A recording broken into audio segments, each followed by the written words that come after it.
We assorted a group of foodies from London who today are way out of our comfort zone. I feel like I need some moral support. We've been sent to Tokyo in Japan and tasked with cooking up a food and sake pairing menu for some locals.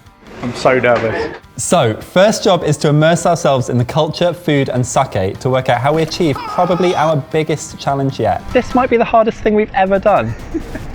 Hello and welcome to Fridge Can. This is Jamie and I'm Ben. And today we're on the second part of our journey throughout Japan. If you missed the first part, it launched last week. What are you waiting for? Go and watch that, then come back to this and watch this.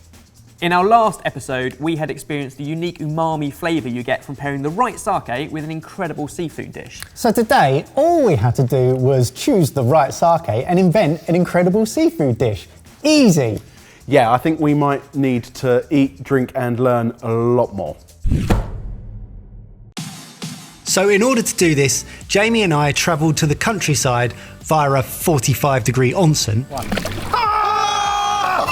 for a traditional Japanese set lunch. Is that the best you can do? That's all I can do. With the president of the Masumi brewery and his colleagues. Of course, there was sake, and Jay even tried his hand at speaking like a local. Itadakimasu. Try again. Oh no! Itadakimasu. Oh, perfect. Yes! Ebbers is going to be The food was amazing, the sake was amazing, the whole experience was just incredible. Not only did we want to eat like a local, but we thought it was important to travel like one too. Or try.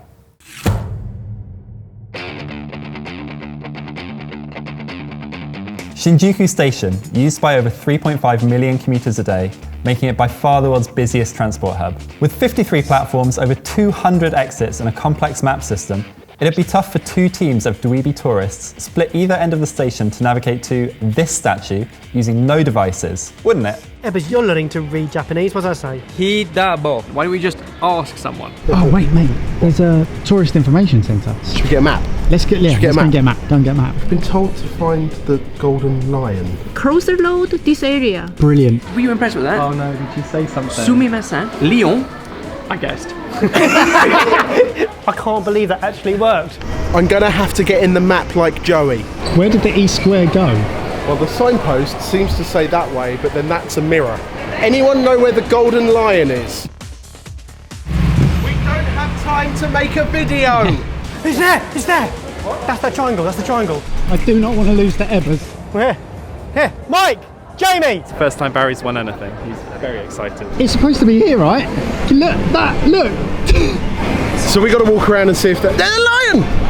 We found the lion! We found it! Yes! So that was only one part of the challenge. Congratulations, Team Hurry Curry. Quick Spaff was not quite quick enough. Next instruction, both teams have been given some information. Together, these make up the address of your next restaurant. So we have 33 minutes to find what's your information? That's what we've been given. We were given 1-1-1. Turns out 1-1-1 was an address. We just had to work out how to find it. Sumimasen doko cha hana. I am very hungry. I'm literally no help, terrible with directions. Itchy, itchy, itchy. Need some cream. He speaks English. I think we're close. So many ones! This is trying to recognise characters and I'm not getting very far. My hunch is that chat will be written with two symbols. Ben's hunch has taken us about 5 times in a circle. It's the second to last symbol I'm looking at, and if it looks like a hut, then we're good. We found the group. We've lost Ben, but it's okay because he knows Japanese. Chachahana was a restaurant specialising in Kyoto-style cuisine, which we were told was very high-end and refined. So the only thing I've never particularly enjoyed in Japan was natto, so fermented soybean, and that's what this is, but mixed up with tuna and some roe and some plum and spring onions and okra and lots of stuff. You wrap it in a nori sheet. Enjoy. Barry's up first, I heard. I heard Barry was up first. Yeah. Actually. Did you hear that? Did you hear the same I thing? heard the same thing. I nominate Barry first, how about that? Neck it. And yet the sake managed to do its magic. It's delicious. Is it? Honestly. The fresh tuna, the okra, the tofu just brings it all together. Right? That mixed with all that's incredible.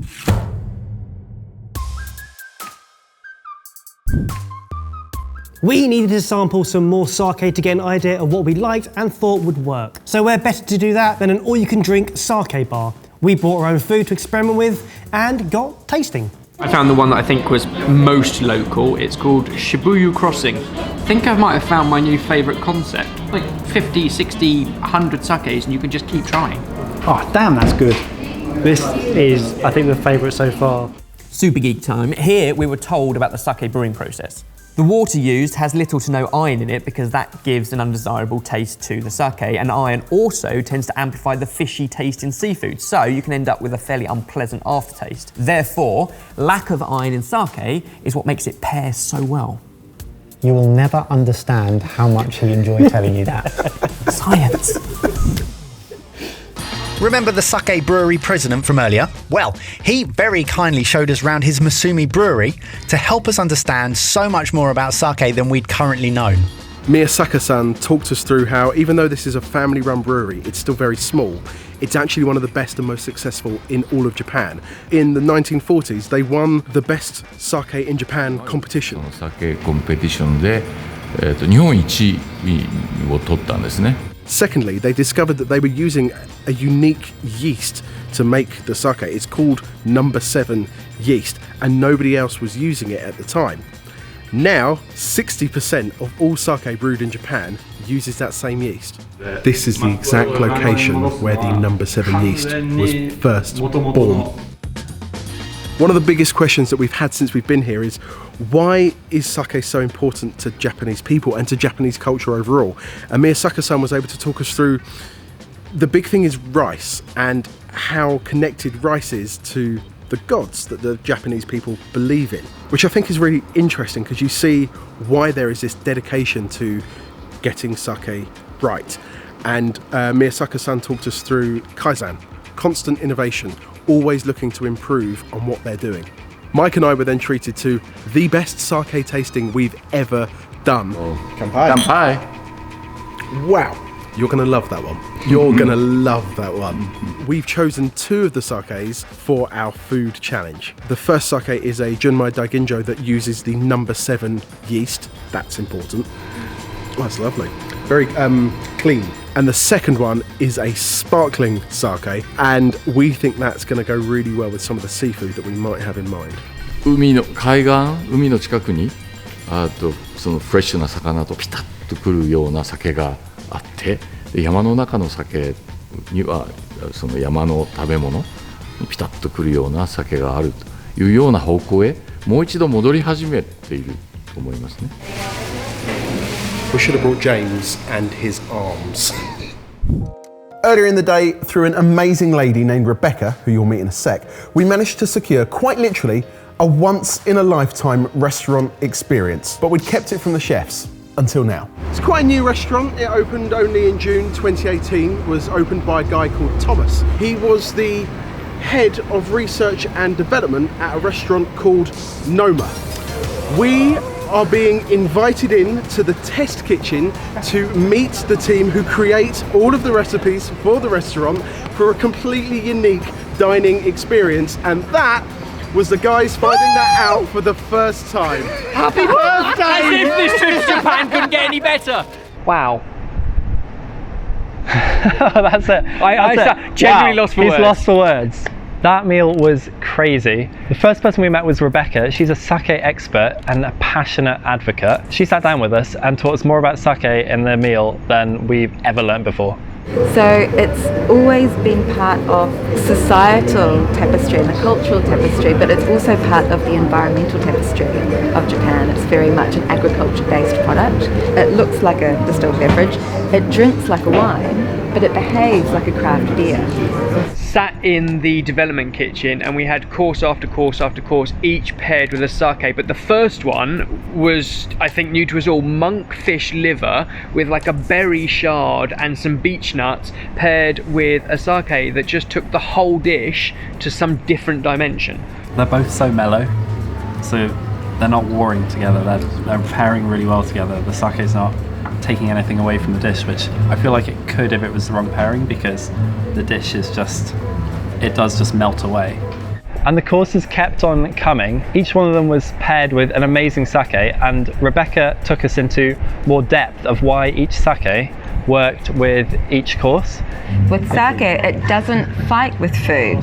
Because it doesn't have that harsh citric acidity of wine, it's really quite easy to pair with quite a wide variety of dishes. And a good pairing for me is really also a sake that sort of supports the food and elevates it into something much more gorgeous, but it doesn't overpower it, it just supports what's already there.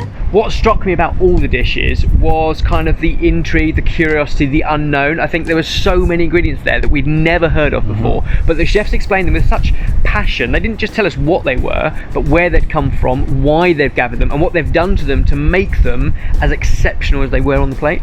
And you're just kind of enjoying food rather than thinking too much about it. That was quite possibly the most exceptional piece of fish I've ever eaten. Unbelievable. I never thought I'd see the day when we'd be served milfoi made from seaweed that's been cooked with pine and honey, layered with cream and yuzu. The seaweed is just umami and sweet and citrusy and zingy. That is so good. It is. We have an aged sake to finish that is sweet and syrupy and cherry-like. Could there be a more perfect end to this meal? We were sat at the table for a good couple of hours, and yet it absolutely flew by because we didn't stop talking about food, about the sake, about the ingredients we didn't know. I can honestly say it was some of the best I've ever experienced. Not tasted, experienced, because that's what it was. I think that might have been one of the best surprises we've ever had on Sorted ever. We're so lucky. Full stop. And yet tomorrow I think we probably have our biggest challenge ever. You can't look at sake as just an alcohol. It's far more complex and beautiful than that. And for me, it's a life-enhancing community and culture to be part of. Judging from everything we've eaten, this might be the hardest thing we've ever done. Okay, so we'd learnt a lot in our 48 hours in Tokyo. From everything from the amazing respect and attention to detail that Japanese people have for their food, to the amazing umami explosion that you get when you pair an amazing sake with an amazing seafood dish. But now we had to put that all into practice in the most stressful way possible. How did he get in the kitchen? Oh my God! One batch of mushrooms burn. 1 o'clock, it's go time. Here we go. Open the doors. Oh, it makes me nervous just watching this back, and I know how it finished. If you're loving the journey so far, make sure you give the video a like. Get down into the comments section. Tell us what it is that you're liking about it. Do you think we're having a proper, authentic experience? Trips like this push us out of our comfort zone, and we couldn't do it without JFudo, so big thanks to them. Don't forget, make sure you're subscribed and you've got your notifications switched on so you can follow part 3 coming to you on Sunday. It'll all be fine. It'll all be fine, I'm sure. As we mentioned, we don't just make top quality YouTube videos. No. We've built the Sorted Club, where we use the best things we've learned to create stuff that's hopefully interesting and useful to other food lovers. Check it out if you're interested. Thank you for watching, and we'll see you in a few days. Oh, it's gone in the bin. Oh it's no, gone in the look, bin. it's on his t-shirt! Oh mate! He's wearing the same as me.